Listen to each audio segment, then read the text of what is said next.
In the icy vastness of Siberia, a young artist embarks on a journey that will traverse more than distances. When a mysterious object crosses his path, destinies intertwine through letters that bridge chasms. Two worlds collide, revealing that some connections defy explanation, and that chance might just be destiny in disguise. The darkness swallowed everything beyond the window of the Siberian train, where Ilya Petrov found some peace through drawing. His rough fingers slid the piece of charcoal over the yellowed paper, tracing the silhouettes of the snow-covered mountains he could barely make out in the darkness. The carriage creaked with the movement, protesting against the cold that seeped through every crack. At 23, Ilya carried a life of absences on his shoulders.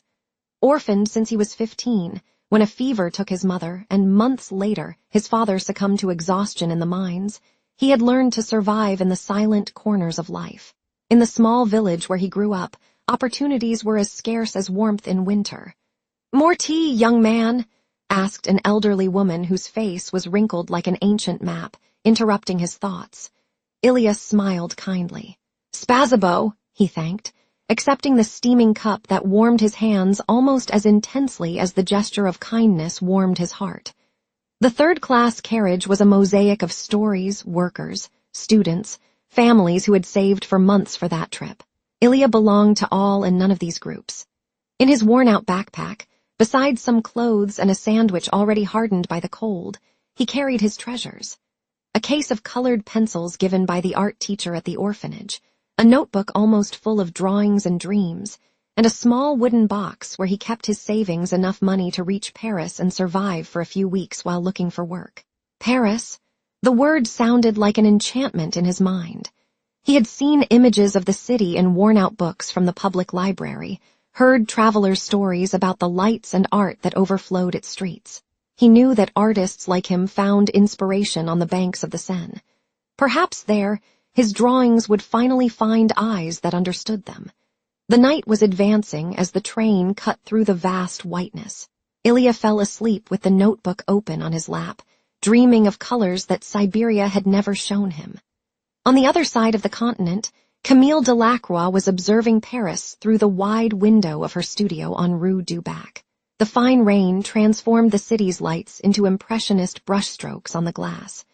Her long, well-manicured fingers were absent-mindedly holding a brush that hadn't touched the canvas for weeks. At 27, Camille was the reluctant heiress of the Galeries Delacroix, one of the most prestigious art houses in France. Born with a silver spoon, she had grown up among vernissage, dinners with aristocrats, and piano lessons. Her education had been impeccable, her wardrobe enviable, her bank account robust. Yet there was an emptiness that all the family's money couldn't fill.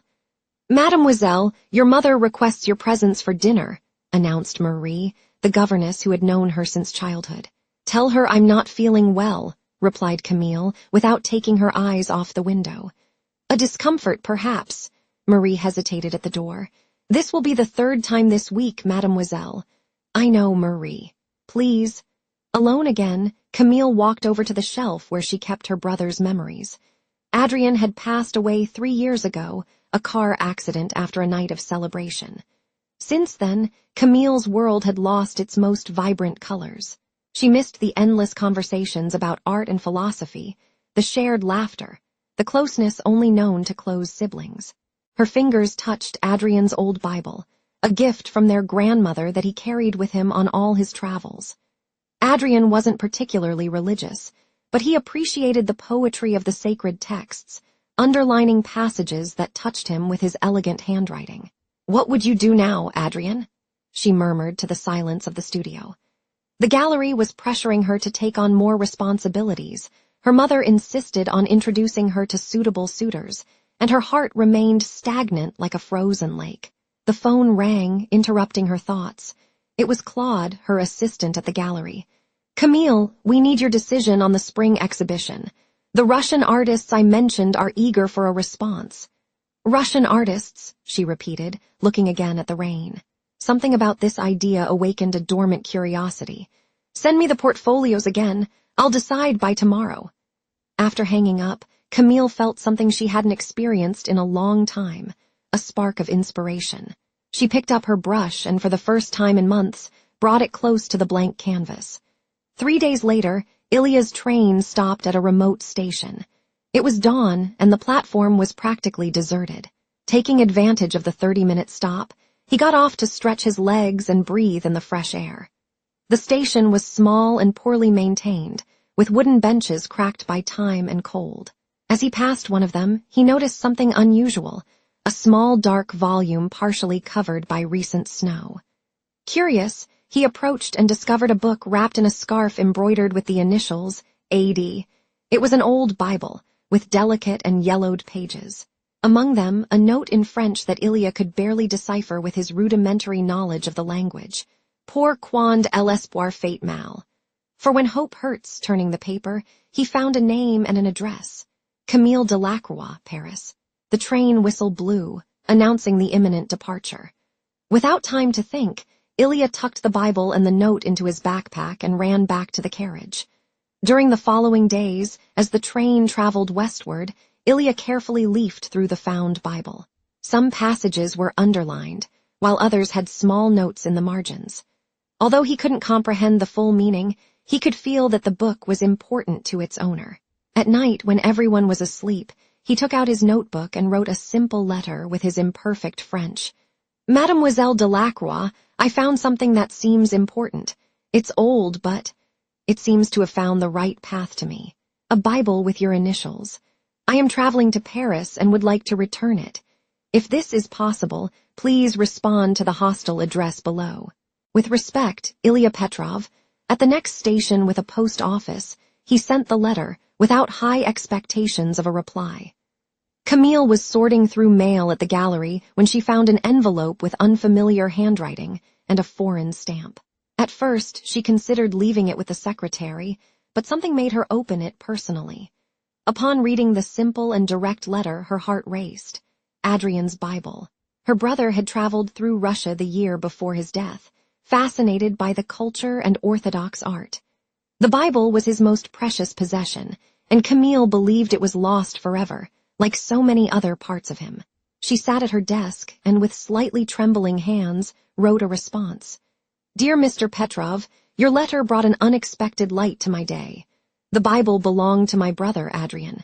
He left us 3 years ago and considered it a treasure.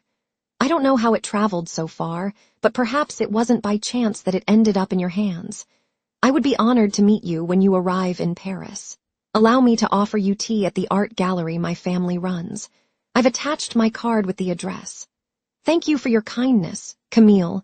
Camille Delacroix. Upon sending the letter, Camille felt something awaken within her, a small flame of curiosity she hadn't experienced since Adrian's departure. Who was this Russian traveler who had found such an intimate fragment of her family? In the following weeks, letters crossed the continent. Ilya wrote about the landscapes he saw from the train window, the sketches he made of sleeping passengers, his dreams of studying art in Paris. Camille wrote about exhibitions at the gallery, her solitary walks along the banks of the Seine, the scent of linden trees in the Luxembourg gardens. Between the written lines, something blossomed, an unlikely connection between different worlds. He revealed the simplicity and sincerity of someone who never needed to wear social masks. She shared reflections from someone who, despite having it all, was still searching for meaning. Sometimes I draw the Siberian sky, wrote Ilya. It's so vast it makes you feel like a grain of sand, but it's not frightening. It's comforting to know we're part of something larger. Paris is full of tourists looking for the Eiffel Tower, Camille replied. But the real city is in the quiet corners, in the old bookstores, in cafes where no one is in a hurry. It's in those places that I can still hear my own thoughts. With each letter, the distances seemed to diminish. On a clear spring morning, Ilya finally arrived at the Gare de Lyon in Paris. After 2 weeks of travel, dozens of stations, and countless landscapes, he set foot in the destination that had long inhabited his dreams. The station buzzed with energy unlike anything he had ever known, voices in various languages, the aroma of coffee and croissants, the constant click of heels on polished floors. It took a few moments to get his bearings. His French, though improved by letters with Camille, was still hesitant when spoken. With his backpack on his shoulders and the precious Bible clutched to his chest, he headed for the exit indicated in his instructions. That's when he saw her. Even without ever exchanging photographs, Ilya recognized her immediately. Camille Delacroix stood out in the crowd not just for the understated elegance of her navy blue coat, but for something in her eyes, a mix of expectation and serenity that he knew through her words. Camille saw him approach and felt a wave of warmth rise up her neck. The young Russian was taller than she had imagined, with striking features and attentive eyes that seemed to absorb every detail around them.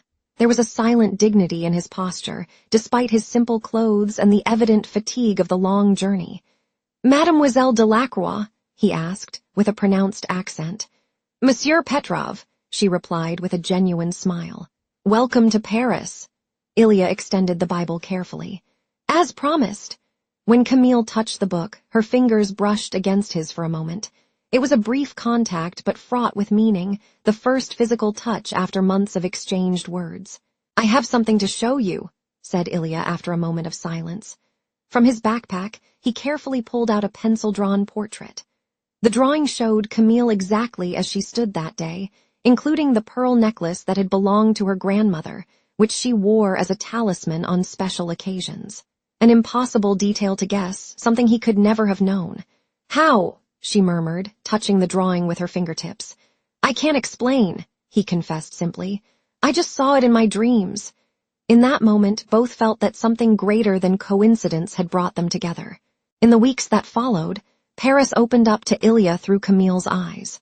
She took him to hidden museums, historic cafes frequented by legendary artists, parks where the light danced between leaves in a way perfect for a painter.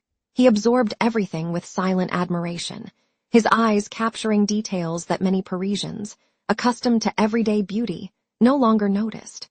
His notebook quickly filled with sketches, children playing in the Jardin des Tuileries, boats sliding along the Seine, street musicians with instruments worn by time.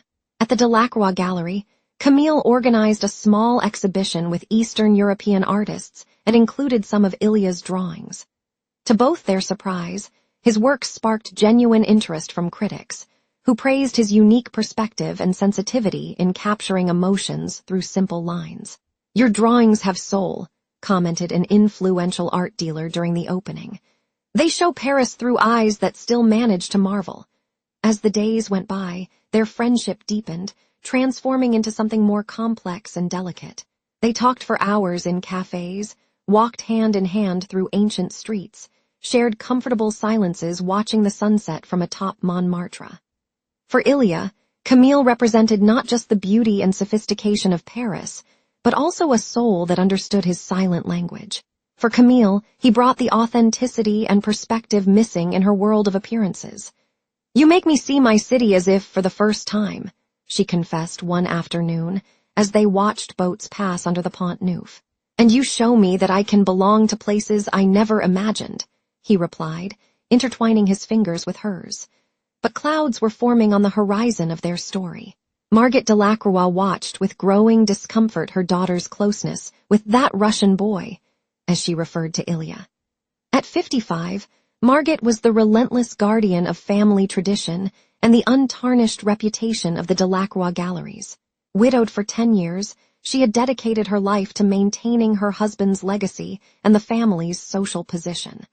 "An unknown artist, with no family, no fortune," she commented acidly during dinner. "We certainly appreciate his exotic talent, dear, but you must remember your position." "Mother, please," Camille replied, maintaining her composure despite rising irritation. "Ilya has more integrity and genuine talent than many of the artists we flatter for their surname or bank account." "Don't be naive, Camille. Paris is full of talented young people who fade into oblivion. The gallery needs strategic alliances, not impulsive romances with foreigners without connections." The silent clash between mother and daughter escalated when Ilya was invited to a formal dinner at the Delacroix mansion. Despite his best efforts, a borrowed suit, carefully combed hair, studied manners, it was evident that he didn't belong in that world of fine crystals and coded conversations. During dinner, Margot made a point of conducting the conversation in rapidly alternating English and French, aware of Ilya's linguistic limitations. The questions about his family and education were designed to highlight the differences between him and the Delacroix social circle. After that painful night, Margaret was direct with Camille. "You will tarnish the family name, Camille. There are limits even to love. If you persist in this madness, I will reconsider your position in the gallery and your place in my will."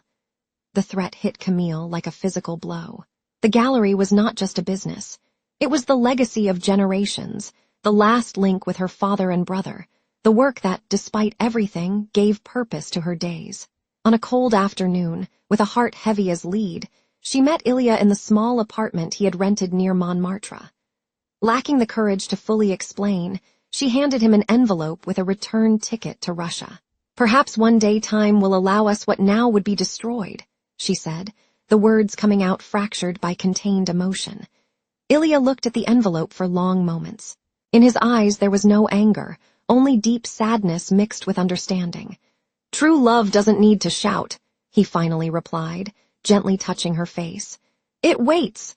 They parted with an embrace that seemed to compress an entire unlived future into a single moment. When Camille left, she left behind not only Ilya, but also a part of herself that had finally begun to bloom. Years passed, slowly weaving new realities for both. Ilya returned to Russia, but not to the Siberia of his childhood.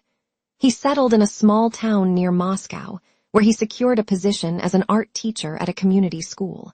His hands, which once drew to survive the cold and loneliness, now guided children to find beauty in a world not always kind. He continued to send letters to Camille, reflections on life, news about his students, sketches of Russian landscapes with their seasonal changes. Some returned unanswered, others simply disappeared into the void of distance.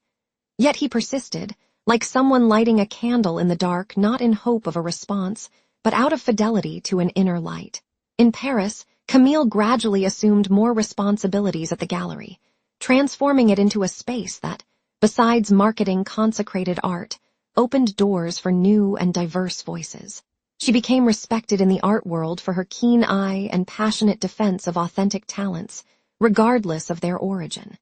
She kept each of Ilya's letters in a carved wooden box, rereading them on nights when the silence of her apartment became deafening. She never responded, convinced that silence was kinder than impossible promises. But every word of his was engraved in her heart like the grooves of a needle on a vinyl record. Margaret's death, 7 years after Ilya's departure, brought not only the full inheritance of the gallery, but also a freedom Camille no longer knew how to use. At 34, she was established, respected, and more alone than ever. It was on an ordinary afternoon, during a visit to a small exhibition of contemporary Russian art, that destiny finally redrew their paths. In a side room, almost hidden from the main spotlights, Camille found a painting that made her stop, breath suspended. A snowy landscape, white vastness dotted with resilient trees, and in the lower corner, almost imperceptible, 2 figures holding hands walking towards the horizon. The simple title, "The Way Home." The signature in the lower corner was unmistakable, the same initials she'd known through letters and drawings years before. That same night, she packed a small suitcase, left detailed instructions for her gallery assistant, and boarded the first train to Moscow. During the journey, she relived every moment shared with Ilya, every word exchanged, every silent look laden with meaning. What if he's moved on? She wondered, as Central European landscapes passed by the window. What if what I find is just the shadow of what we left behind? But something stronger than doubt propelled her. Perhaps the same inexplicable force that placed Adrian's Bible in the hands of a young Russian artist years before. The village where Ilya lived was a picture of charming simplicity. Wooden houses with ornate windows, a church with golden domes, children playing in the central square despite the cold announcing the approaching winter. Following local residents' directions, Camille found Ilya in a small church on the outskirts, where he restored old icons with the same patience and sensitivity he had when drawing years earlier. When their gazes finally met after so long, the world around seemed to slow down. Ilya, now with silver threads at his temples and expression lines speaking of laughter and tears, looked at her as someone who recognizes not just a person, but a piece of their own soul. "You've aged beautifully," she said, smiling through contained tears. "You came at the right time," he responded simply. No explanation was needed, no apology offered. Some understandings transcend words. Reconciliations happen in the silence between two hearts that recognize the way back to one another. They married the following spring, in a simple ceremony in the gardens of the old mansion that Camille had transformed into a cultural center. There was no pomp or circumstance, just close friends, soft music, and the scent of lilacs filling the air. The years that followed brought the patient construction of a shared life. They settled in the outskirts of Paris, in a spacious house with a high-ceilinged studio and large windows capturing the northern light so precious to artists. Ilya continued to paint and teach, now at an art school founded by Camille. She divided her time between managing the gallery and social projects that brought art to underserved communities.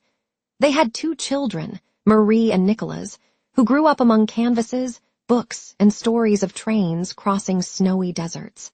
Adrienne's old Bible occupied a place of honor above the fireplace, its meaning transformed from loss into connection, from pain into purpose found.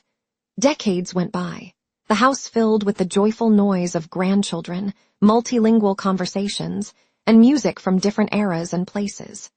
Ilya's hands, now marked by time, still created beauty daily.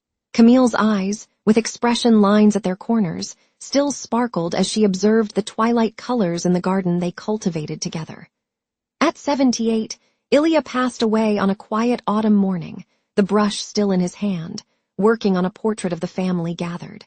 At 82, Camille continued the daily ritual of opening the curtains at dawn and contemplating the sky before starting the day, a habit she had learned from him.